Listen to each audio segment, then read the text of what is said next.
How has Cameron Cannon improved the most as a batter this season? Yeah, a lot. I think a lot of it's experiential. Got about 85 at bats. Last year on a good offensive team, had some success. So I'm not totally surprised. I think it's just the more at bats he's gotten underneath him, he's more on time to mistake pitches. Really good plate discipline over the last couple weeks, so he's not getting himself out and is really hitting mistakes. So it's a good progression and really good to see. Did you have any kind of a off-season checklist with him? Yeah, for sure. Number one was staying healthy. He's just kind of always been beat up a little bit.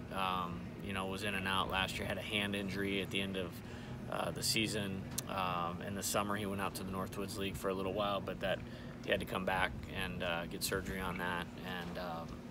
And through the fall, it was just more of plate discipline. Understanding what the team needs out of him in terms of quality at bats.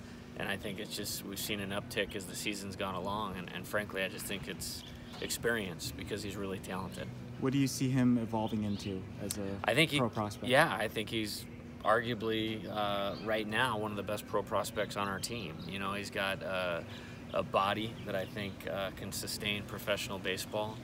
He hits the ball with some authority, which I think as he continues to mature, he'll do more of it. And he's played a major league second base for us defensively, and his ability to turn the double play, to range up on plays in the infield, and has done a really nice job there. And so I'm happy with his evolution as a player, and I have no doubt that it'll continue. How much of your job is playing team psychologist? You asking that question validates that it's a big part of it.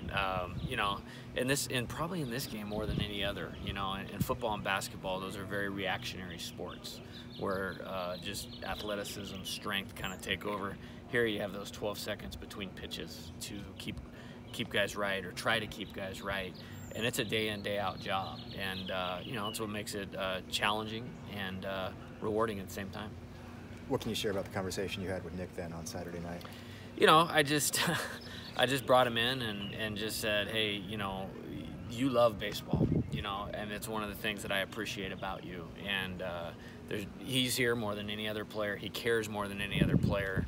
And I thought that was suffocating him a little bit, and I tried to get back to a message of find your joy in being in the moment and competing, as opposed to chasing the result to make you feel good. Find the joy in the competition. And by doing that, hopefully it clears his mind up a little bit and gets him back to his roots of a good competitor with a clear mind.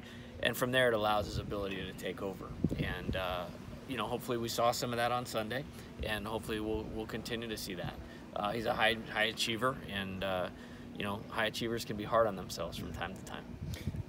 Not only how necessary was that conversation, but timing-wise, why did you pick then?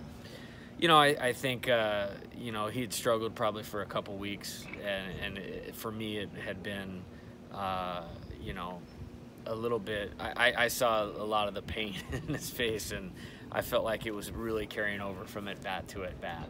And I thought that frustration was getting in the way of focusing on what he needed to do to be successful in terms of seeing the ball well, being on time, getting the right pitch to hit.